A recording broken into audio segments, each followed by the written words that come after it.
여러분, 가슴을 떨리게 하는 말들이 많이 있을 것입니다.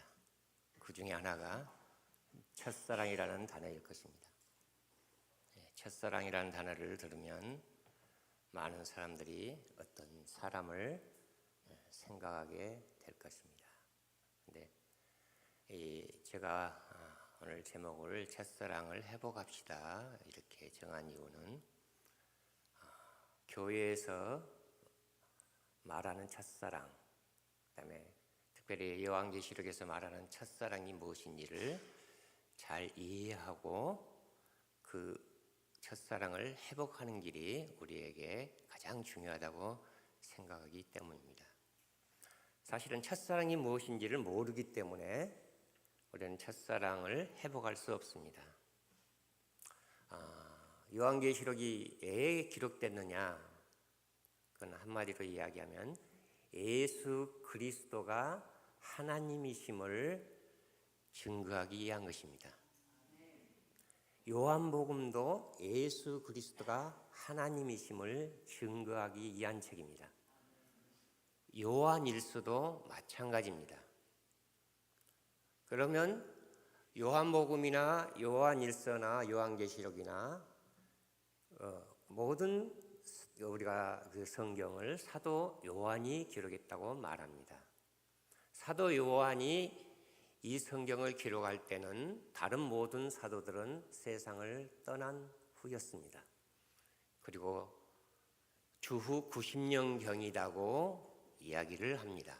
그 이야기는 뭐냐면 이 세 종류의 성경은 기록되지 않아도 될 것인데 기록했다는 것입니다. 교회가 직면하는 문제가 있는데 그 문제를 해결하기 위하여 이 서신들을 쓴 것입니다. 다 서신서입니다.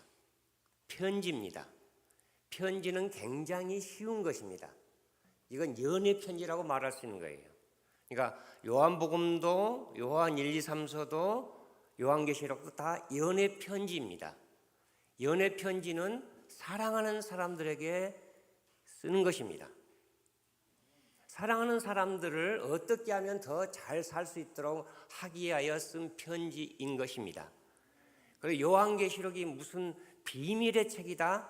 거짓말입니다. 요한계시록은 편지입니다. 그것도 사랑의 편지입니다. 그래서 그 말씀을 읽는 자들, 그 다음에 듣는 자들, 행하는 자들이라고 하지만 그게 아니라 듣고 행하는 자들, 두 종류입니다. 그러니까 편지를 읽는 자들이 읽어주면 그것을 듣고 그 말씀대로 행하는 자들이 복이 있다는 것입니다. 들으면 그냥 이해하는 거예요. 근데 오늘날 수많은 이단들이 요한계시록을 가지고 자기들에게 비밀을 알게 해주셨다고 해가지고 사람들을 사기칩니다. 대표적인 것이 지금 강주에서부터 시작해가지고 이렇게 많은 사람들이 넘어가는 신천지라고 하는 집단입니다. 그 요한계시록은 사랑의 편지이기 때문에 읽어주기만 하면 이해하게 되어 있습니다. 근데 오늘날은 많은 사람들이 그걸 읽어줘도 이해가 안 됩니다. 왜 그럴까요? 시대가 달라졌기 때문에 그럽니다. 듣는 사람들이 그 언어를 이해하기가 어렵기 때문에 그럽니다. 문화적인 충격이 2000년이 되어버렸기 때문에 어렵습니다. 굉장히 이 시간적인 간격 때문에 환경이 달라져 있기 때문에 그것을 들어도 이해하기가 어려운 것입니다. 그래서 성경을 우리가 잘 이해하는 목사 즉 교사입니다. 목사는 잘 가르치는 사람이에요. 하나님 말씀을 잘 가르쳐주는 목사들이, 교사들이 그래서 성경을 가르쳐주는 것입니다. 우리 지금 조 목사님이 저에게 이 목사라고 이야기하지만 어디 가면 저를 이순태 교수라고 꼭 소개합니다. 왜 그렇습니까? 왜 교수라고 소개해요? 교수라고 하는 이야기를 하면은 그럽니다. 이순태 교수 어디 지금 교수하고 있느냐? 교수도 아닌데? 은퇴했는데? 은퇴했으면 제가 목회도 목사를 할 때 목사고 교수를 하고 있을 때 교수입니다. 근데 저는 제가 이 세상을 떠날 때까지는 목사이며 교수입니다. 누구를 가르치느냐? 여러분, 평신도 아무리 깨워도 평신도입니다. 평신도란 말은 뭐라고 이야기하느냐? 병신도라는 거예요. 평신도 아무리 깨워본들 병신도고, 병신도 아무리 깨워본들 병신으로 산다는 겁니다. 왜 그렇습니까? 목사가 바르게 가르쳐주지 않기 때문입니다. 목사를 바르게 가르칠 수 있는 사람이 누구냐? 신학교 교수입니다. 근데 신학교도 바르게 가르쳐 주는 것이 없더라는 겁니다. 그게 문제인 겁니다. 제가 지금 주보를 봤는데, 여러분 주보 앞에 딱 보십시오. 모든 문제의 답은 누구입니까? 예수 그리스도이십니다. 예수 그리스도 모든 문제의 답이라고 했습니다. 그리고 난 다음에 우리가 Jesus the answer라고, the answer라고 하고, 그 다음에 뭐라고 했습니까? 사람이, 그 다음에 읽어보세요. 같이 읽습니다. 시작.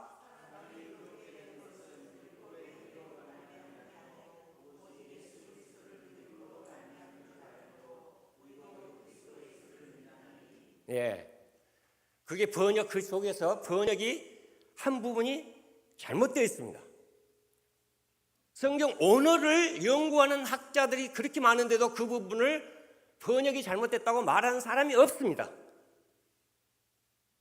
왜 그렇습니까?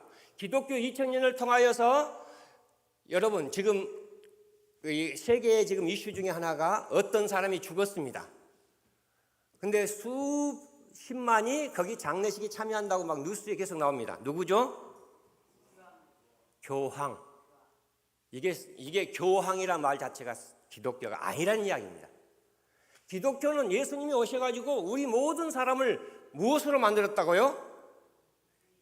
선지자로, 왕으로, 제사장으로 만들었다는 것입니다. 그리스도 안에서 우리가 하나님의 자녀라는 것입니다. 하나님을 뭐라고 부릅니까? 하나님을 아버지라고 부르기 전에 아빠, 즉 아버지라고 말해요. 하나님을 우리가 아빠라고 부른다는 거예요. 아빠, 아버지가 아닙니다. 하나님은 아빠, 그 다음에 뭐냐면 그걸 설명해 주는 것이 즉 아버지, 파테르라 그래요. 원래 아빠인데 그 아빠란 말이 그리스 말로, 헬라 말로 파테르다 그 말이 돼요. 우리는 아버지라 부른다 이렇게 번역을 했는데 그게 잘못된 번역이에요. 우리가 하나님을 아빠라고 부르는데 즉 그것이 그 말이 뭐냐면 파테르, 아버지란 말이다. 아빠를 누가 부릅니까? 여러분에게 아빠 달려옵니다. 시집간 며느리가, 시집간 딸이 아빠 이렇게 달려오면 와 이거 우리 딸, 그런 집도 있죠. 아빠는 누가 부릅니까? 어린아이들이 자기와 같은 자기 모든 것을 다 맡기고 의존하고 동일된 그런 마음을 가진 사람들이 아빠라고 부른다는 거죠. 하나님을 아빠라고 부를 수 있는 사람이 없었는데 유일하게 하나님을 아빠라고 불렀다. 누가 불렀어요? 예수 그리스도가 아빠라고 불렀다. 여러분 여기 오셔가지고 다 하나님을 아빠라고 부릅니다. 그거 어디에서 할 수 있는 거예요? 교회예요. 교회. 교회는 하나님의 백성, 다시 말하면 천국 백성들의 모이는 것이에요. 천국 백성, 그걸 더 나아가자면 하나님 아버지의 가족으로 사는 것입니다. 신분적으로 모두가 다 제사장이고 왕이고 선지자입니다. 어느 누구도 누구보다 뛰어나지 않습니다. 그런데 어떻게 해서 평신도가 있어요?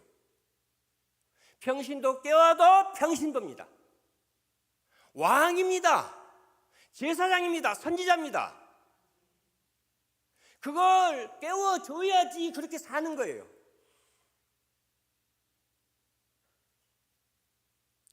책임이 누구에게 있습니까? 목사들이 잘못 가르칩니다. 그 목사들을 잘못 가르친 교수들이 누가 그래요? 이 교수님도 책임이 있습니다. 예, 저에게도 책임이 있습니다.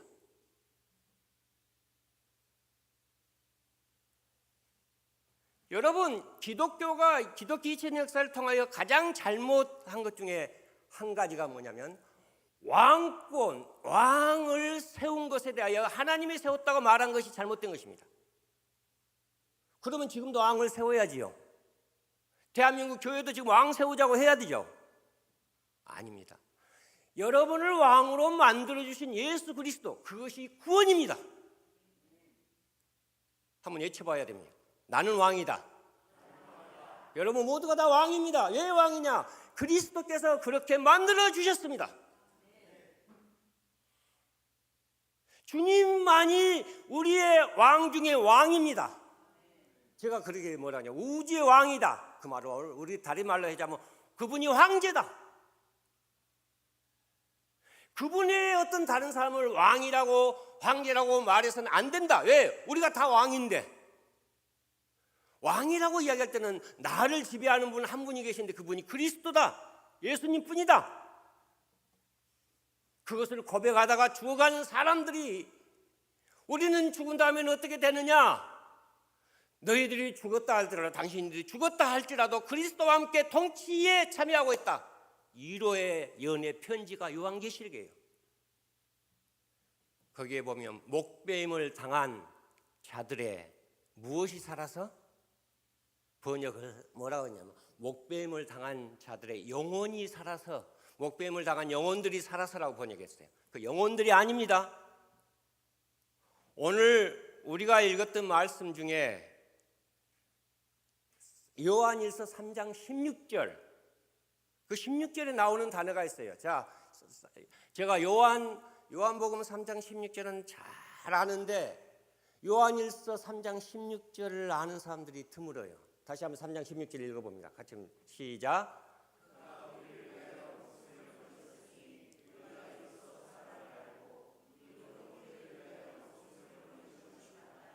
거기 목숨이란 단어가 요한계시록에 나오는 영혼이라고 번역된 단어하고 똑같은 단어입니다. 그러니까 목뱀을 당한 목숨들이, 이걸 목숨이라고 번역했지만 목숨이 아니라 주님이 우리에게 자신의 목숨만 줬습니까? 자신의 전부를 준 거예요. 주님은 자기 자신 전부를 주었어요. 그 단어가 헬라어로 푸스케라고 하는 거예요. 푸스케.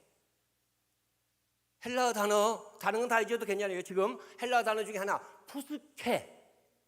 그것이 목숨이라고 번역되기도 하고 사람 존재라고도 번역되기도 하고 인격 존재를 말하는 거예요. 하나님과의 관계에 대한 이야기를 하는 거예요. 그래서 첫사람 아담은 산영이 되었으나, 그 산영이라고 번역한 거예요. 영이라고 번역하는데 그것이 푸스케예요. 살아있는 존재로 처음 번역됐다고 말이에요. 창조됐단 말이에요.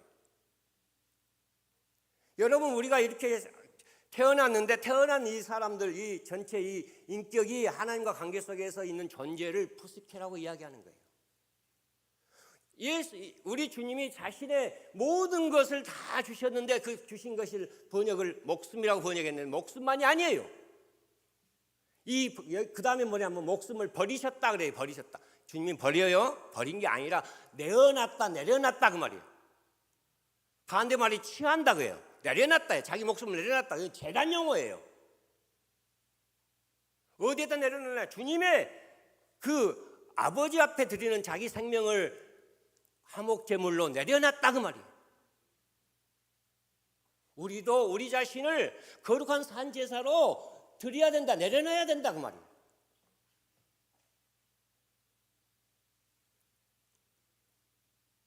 오늘 제가 가서 설교한다니까 또 제 동생이 형님 오늘 설교 어떻게 하시렵니까? 저는 기도하지만 내가 설교를 이렇게 해야 되겠다 그런 마음으로 올라오지 않습니다. 한 가지는 뭐냐면 우리 성도님들이 이 아름다운 건물을 만들어 놨어요. 이 아름다운 건물을 왜 만듭니까? 이것 자체가 목표고 이것 자체가 목적이 아니에요. 그러죠? 이것이 주님이 원하시는 가장 아름다운 것으로 쓰여지기를 원해요. 여기에 오는 사람들이 많기를 원하고, 여기 오는 사람들이 행복하기를 원하고, 여기 오는 사람들이 이곳에서 주님의 사랑을 경험하고 나누고 나도 이렇게 살아야 되겠다 소문나고 그래서 사람들이 이곳에 더 와야 되고 그러지 않나요?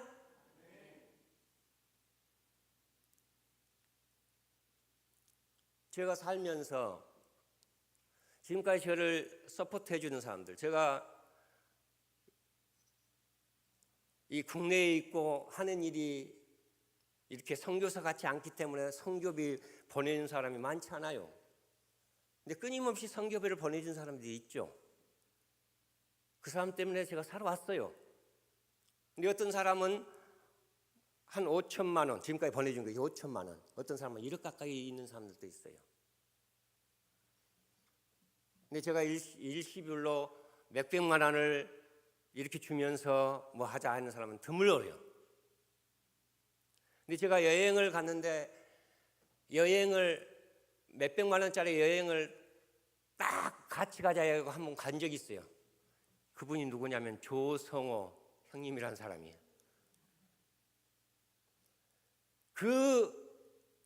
제가 그때 가가지고 밤못섬에서 많이 울었어요.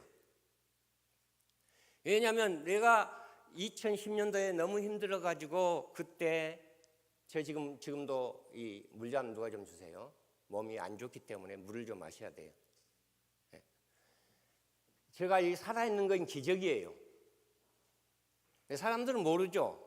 몸이 얼마나 안 좋은 사람들은 그 사람이 하루하루 살아가는 거예요. 하루하루 사는 것이 주님의 은혜로 산다는 것을 몰라요. 저는 순간순간이 달라요. 몸이 너무 많이 망가져가지고. 근데 이렇게 사는 것이 혈관도 깨끗해지고 염증도 좋아지고 많은 것이 좋아졌다. 그렇지만 저의 몸은 심각해요. 근데 2010년도에 제가 101가지 기도 제목을 꿈의 목록이라 하면서 기도 제목을 썼었어요. 그때는 101가지가 하나도 이루어질 수가 없는 거예요. 근데 그 꿈의 목록에 써놨는데 그 중에 40몇 번째에 써놓은 것이 내가 밤못섬을 가고 싶다. 요한계시록에 밤못섬을 가고 싶다. 전혀 가능성이 없는데 48번째인가 거기에다 써놓은 거예요. 그게. 근데 거기가 아니고 생각이 나더라고. 내가 2020년도까지는 내가 가고 싶다고 써놨는데 내가 지금 밤못섬에 와가지고 이러고 있구나. 근데 그 밤못섬에 갈 때까지 아시아의 7교회를 옛날 7교회 현장을 다녔어요. 근데 제가 기독교 2000년 역사를 한마디로 요약하라면 어떻게 요약하느냐? 기독교 2000년 역사는 교회당 짓다가 멸망하는 역사입니다. 잘 알아들으셔야 돼요. 교회당을 짓다가 멸망한 역사예요. 교회당을 왜 짓느냐면 그 교회당에 주님이 원하시는 사람들 와가지고 교회당이 예배당만이 아니에요. 교회당이 생활의 중심지가 되어야 돼요. 여기에서 많은 사람들이 와가지고 나눔이 이루어져야 돼요. 소문이 나야 돼요. 여러분, 거지들이 와가지고 여기에 자고 싶습니다. 그러면 여러분 재울 거예요? 노숙자리 와가지고 자고 싶습니다. 그러면 여러분 자기 할 것입니까?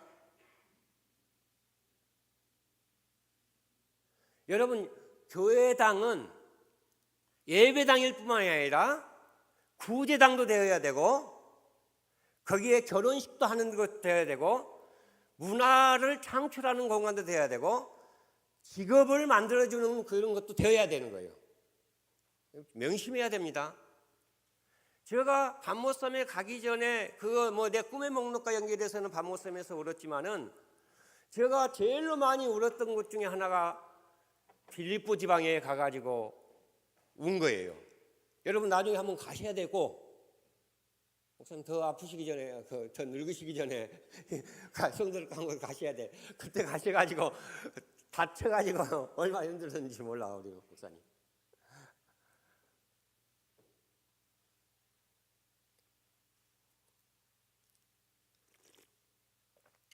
빌립보 지방이 어떤 것인지 아시죠? 사도 바울이 전도하다가 감옥에 갇혔던 거예요. 간수에게 사도 바울이 말합니다. 뭐라고 말했어요? 옥문이 열리고 지진이 나서 옥문이 열리고 해가지고 다 도망간 줄 알고 간수가 자결하려고 하니까 자결하지 말라고 하는 거예요. 간수가 선생님이여 어때 야 내가 구원 얻나이까 그랬죠. 네? 그때 선생님이여 그게 아니에요. 주님이시여 그런 거예요. 주님. 이렇게 이런 놀라운 이거 일하니까 간수가 사도 바울을 어떤 신적인 존재로 생각한 거예요. 나는 그런 자가 아니다. 주 예수를 믿어라. 그리하면 너와 당신과 당신의 집이 구원을 얻게 됩니다. 여러분 이 말을 정확히 잘 이해해야 돼요. 그 말이 이런 말이에요. 내가 초대교회 성도들처럼 사는 것처럼 당신도 나처럼 살게 됩니다. 이 말이에요. 이게 구원이에요. 구원이란 무엇이냐? 죽어서 어디를 가는 것이 아니고, 다시 강조합니다. 구원은 죽어서 어디를 가는 것이 아니고 초대교회 예루살렘의 성도들이 산 것처럼 내가 지금 사는데 당신도 나처럼 살게 됩니다 하는 말이에요.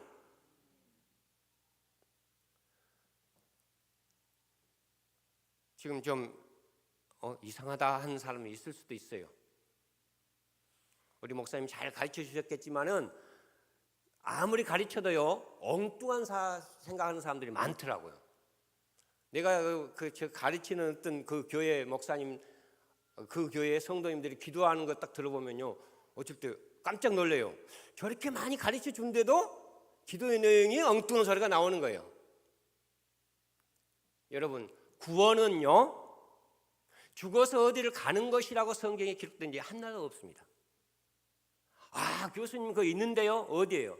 부자와 나사로 거기 기록돼 있잖아요. 죽어서 어디를 가는 거. 부자와 나사로의 비유도 바리새인들에게 준 말씀이에요. 바리새인들이 여러분 사두개인하고 바리새인하고 차이를 잘 아셔야 돼요. 사두개인들은 죽으면 끝이라고 가르쳤어요. 바리새인들은 메시아가 오면 부활한다고 가르쳤어요. 근데 메시아가 올 때까지 그러면 죽은 자들의 영혼, 죽은 자들의 영은 어디에 있느냐? 그 자들은 아브라함 품에 있다 그렇게 가르친 거예요. 아브라함과 함께 잠자고 있다가 그리스도가 오면 부활한다 그걸 가르친 거예요. 예수님은 바리새인들에게 아브라함의 품에 가는 자는 너희들이 아니라는 거예요. 잘 이해해야 됩니다. 거기는 죽어서 우리가 어디를 가느냐 그걸 가르친 게 아니라 바리새인들의 가르침에 대해 정면으로 반대하신 거예요. 아브라함 품에 가는 자는 너희처럼 무슨 바리새인이라고 너희처럼 산 자들이 가는 게 아니라 저 나사로가 거지가 가는 것이야 오히려. 왜? 그 자가 오히려 하나님의 긍휼을 바라고 하나님의 자비를 바라고 하나님의 도우심을 바라고 살았기 때문에 그런 것이다.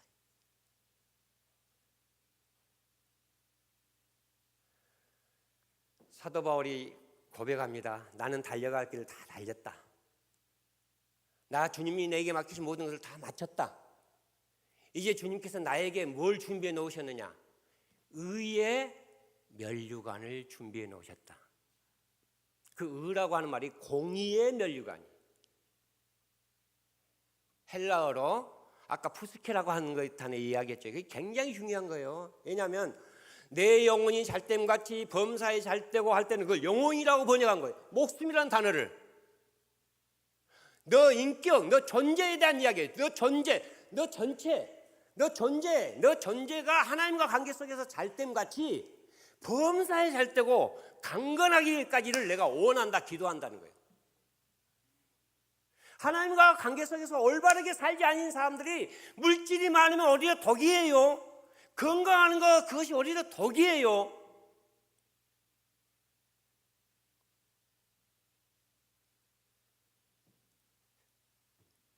하나님과 관계 속에 잘 살고 있는 사람들이 범사가 잘 되기를 원합니다. 여러분이 범사가 잘 되기를 원해요. 주님 앞에서 올바르게 그렇게 살아가는 그 관계가 잘 되고 있는 것, 그것이 바로 주님과의 관계 속에서 잘 되고 있는 인격, 그것을 말하는 것이 푸스케예요.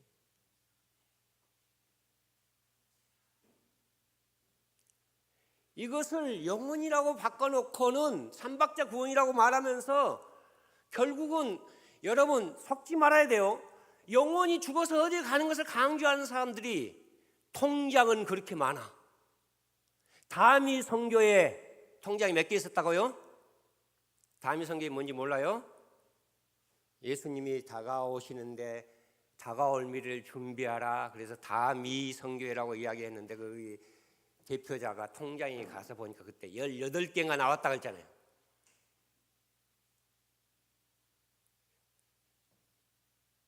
사랑하는 성도 여러분, 여러분의 인격이 잘됨 같이, 주님과의 관계가 잘된 같이, 범사가 잘 되고 강건하기를 원합니다.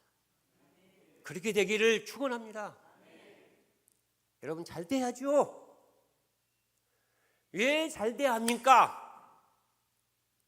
사도 바울이 살면서 얼마나 힘들게 살았는지 몰라요. 노동을 매일 해야 됐으니까.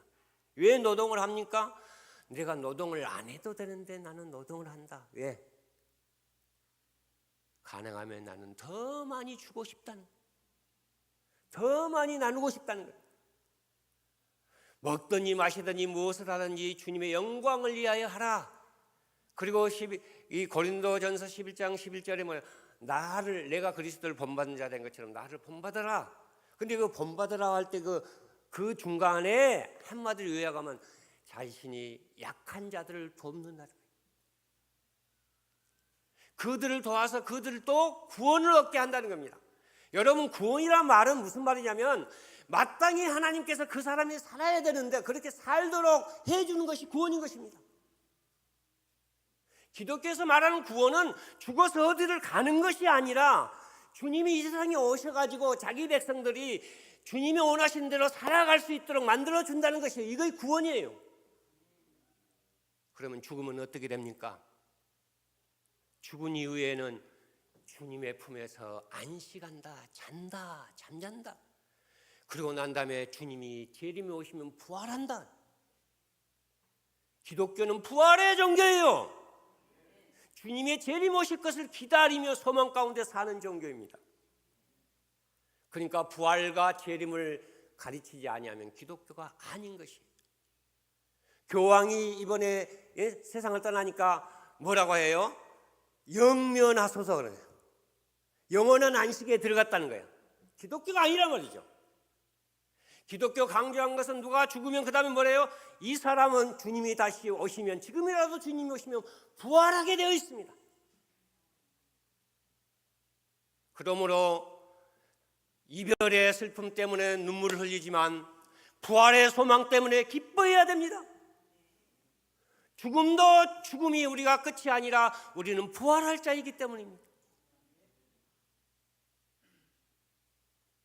그런데 그 부활의 생명이 먼 훗날 주님이 오실 때에 있는 게 아니라, 그때 시작된 게 아니라 이미 주님이 오셔가지고 우리를 부활시키셨다는 거예요. 그것이 요한복음에서 강조한 것입니다. 내 말을 듣고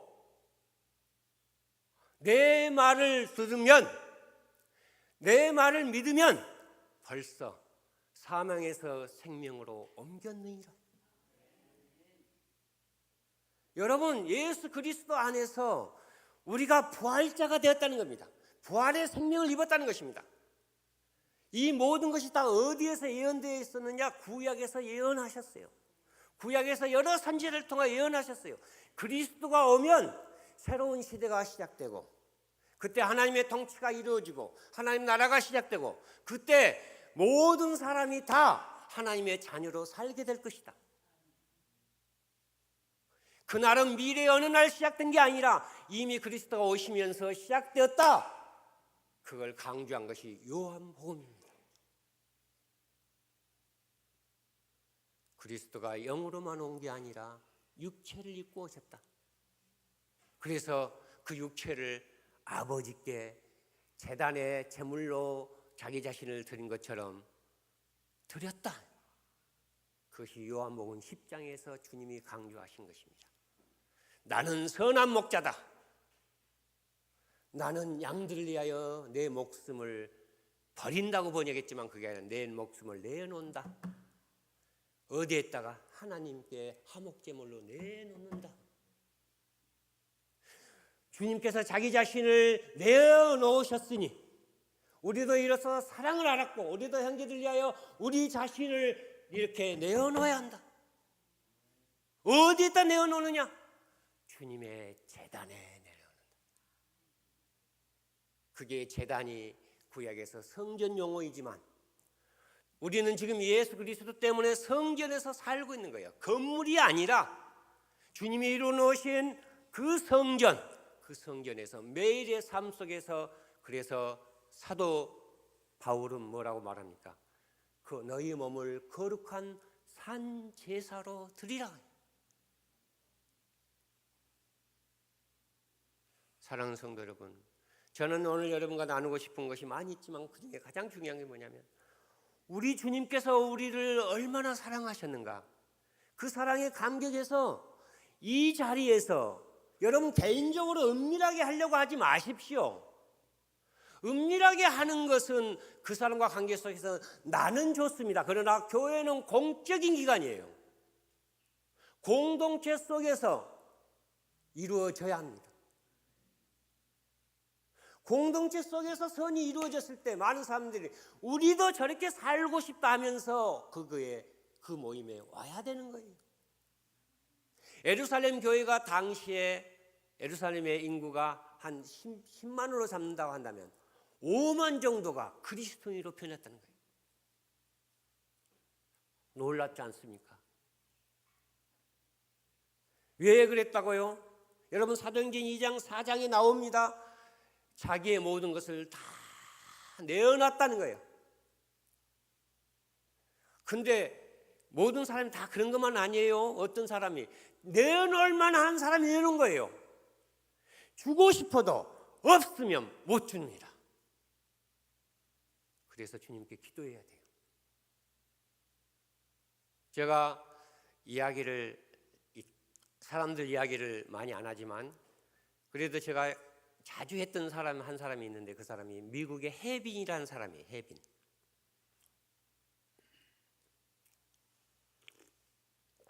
그 사람은 40 딱 됐는데 어머니가 이렇게 비만, 그다음에 대사증후군 여러 가지 질병으로 세상을 떠났어요. 40대인데 지금 아무것도 없는 거예요. 주님, 어머니는 이렇게 가시고 나는 내 혼자 있는데 나는 이거 뭡니까? 지금 직업도 없는데 주님, 저의 일생에서 90%를 나누며 살고 싶습니다. 10%로 나의 생활을 하고 내가 90% 나누고 살고 싶습니다. 나의 일생, 이 삶을 주장해 주시옵소서. 나 경제적인 면을 주님이 주장해 주시옵소서. 근데 그 사람 지금 살아있는지 모르지만 얼마 전까지 살아있었어요.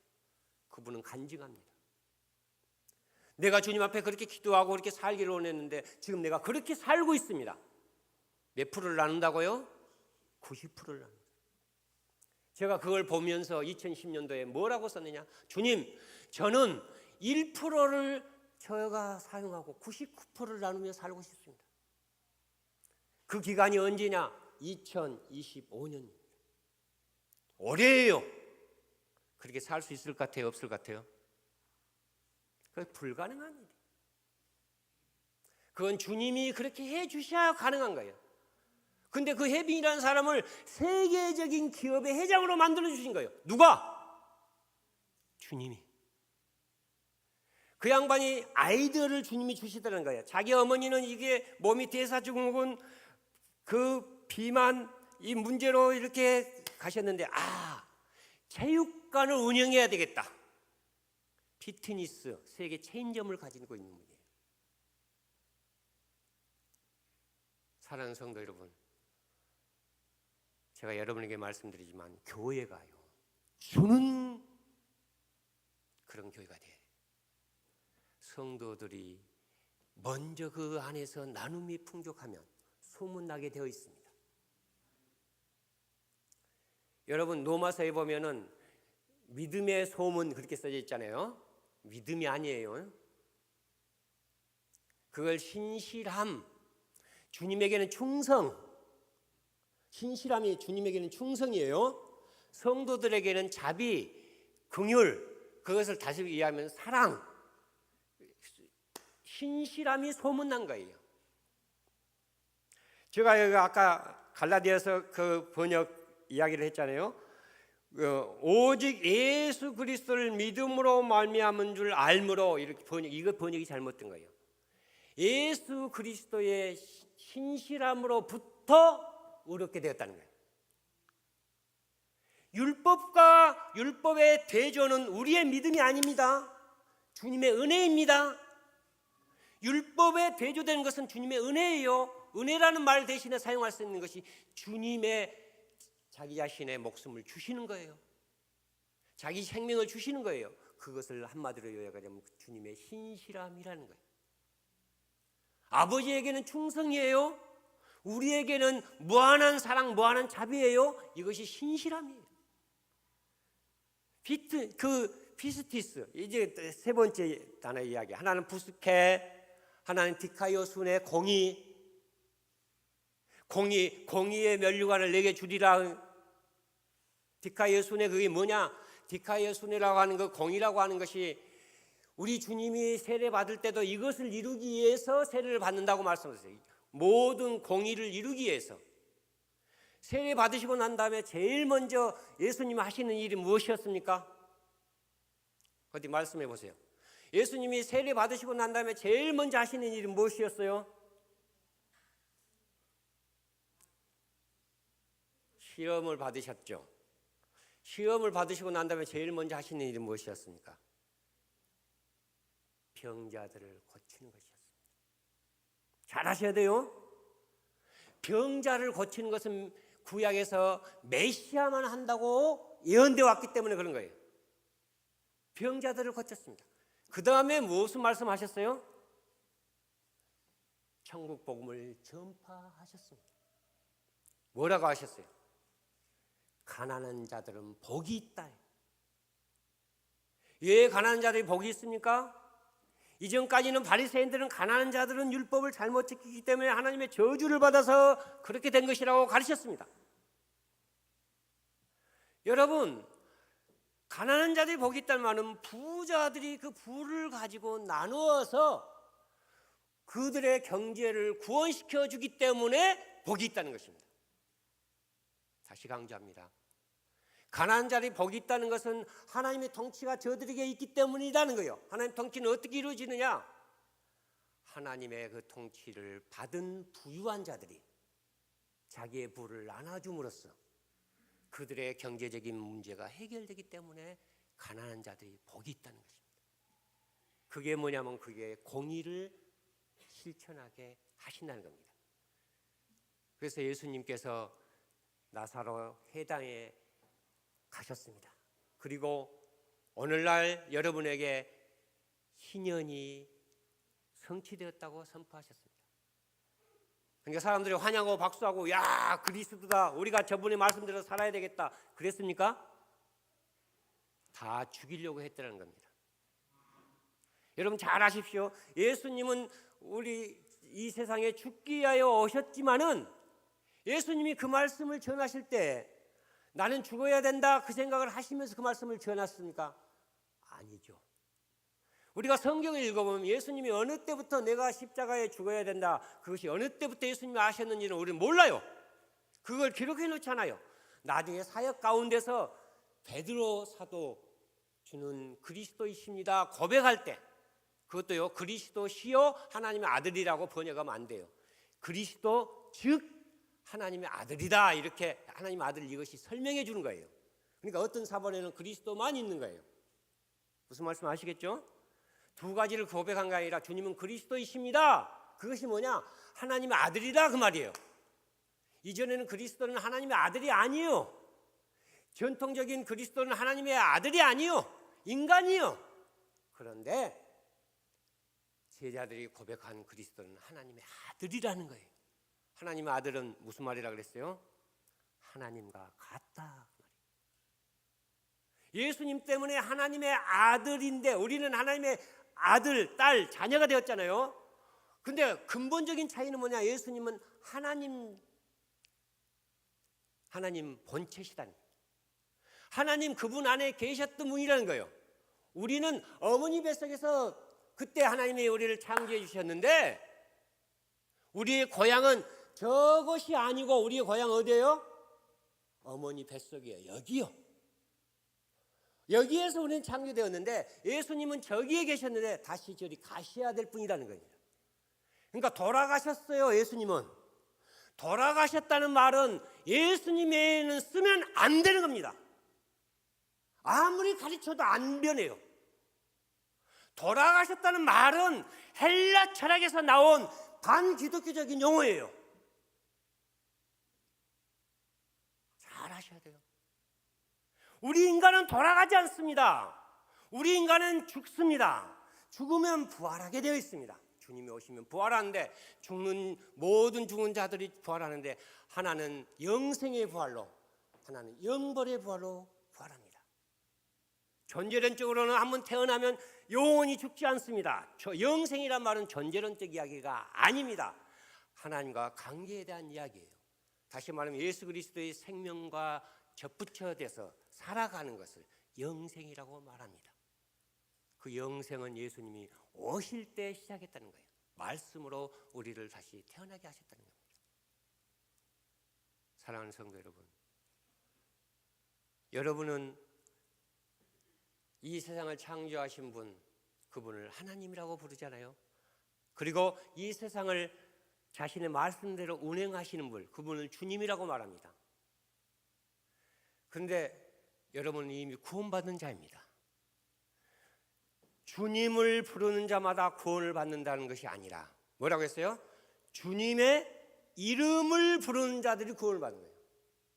제가 이스라엘에서 온 그 한 명 여행자를 만나서 대화를 나눴습니다.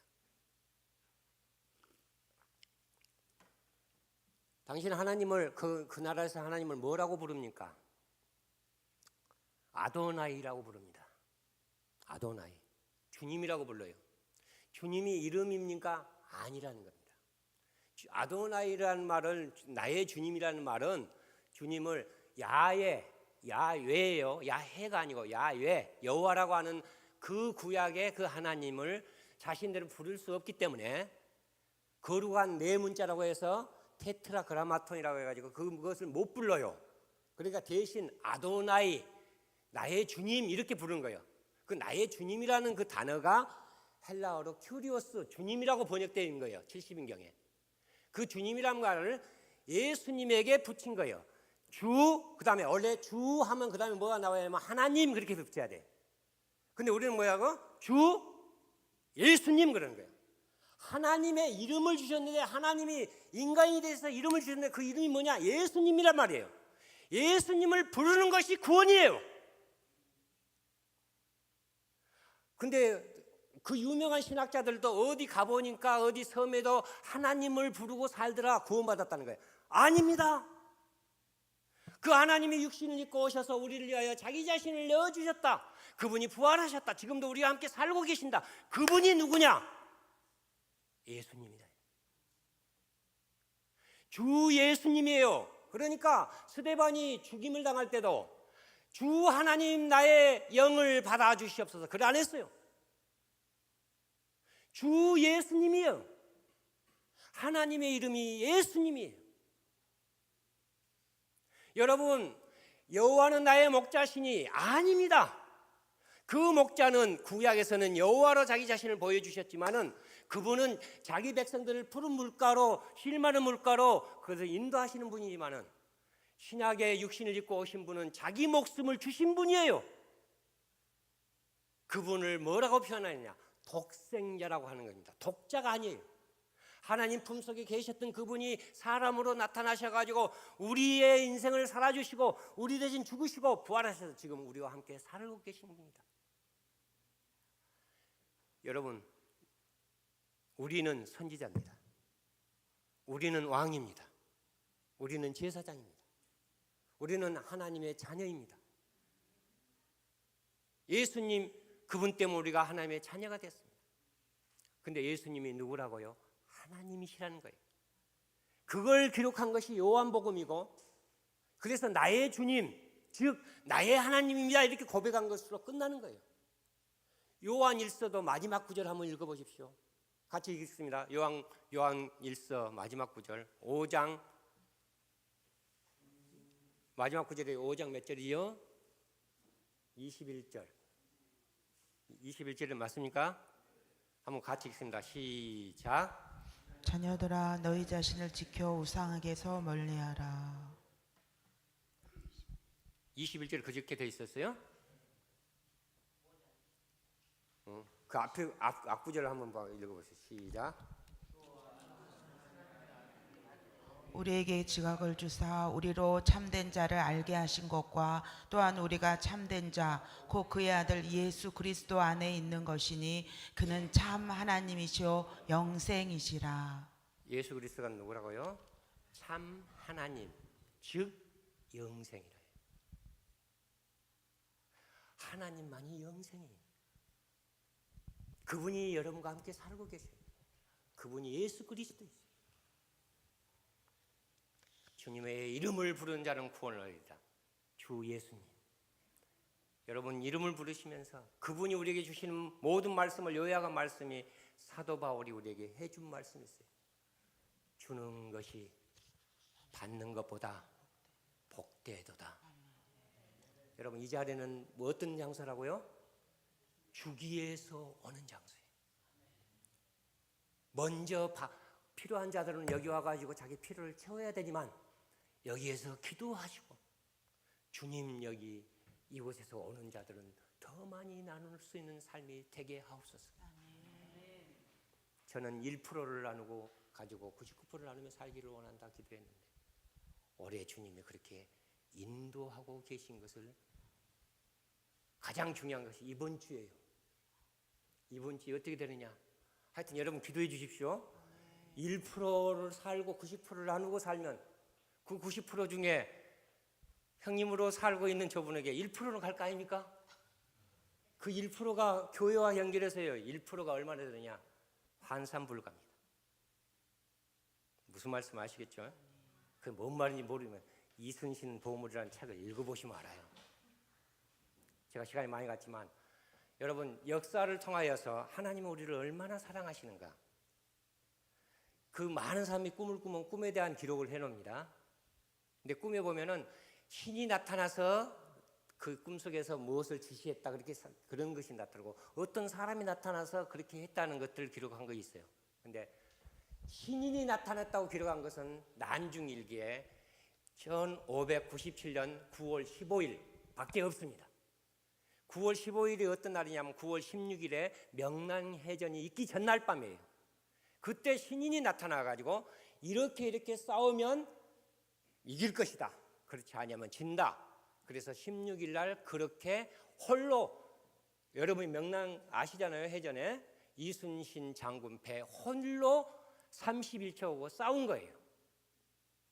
근데 31척 싸우고 있을 때 다른 배들이 합류해가지고 31척이 무너졌어요. 근데 333척 중에 31척이 무너지면 몇 척이 남아있습니까? 302척이 남아있는데 302척의 예군 배들이 물러가더란 거예요. 그때 거기에다가 일기에다가 뭐라고 썼느냐? 천행이다 그랬습니다. 천행, 하나님 도우십니다. 여러분이 하실 것을 하시면 여러분이 할 수 없는 것을 우리 신인 되신 분, 신이라고 하는 분은 역사상의 신인은 오직 한 분이에요. 누구요? 예수 그리스도이십니다. 그분이 우리 민족을 있게 하시고, 그걸 좀 더 이야기하면 여러분을 여기에서 그렇게 살도록 하시기 위하여 구원시켜 주신 것입니다.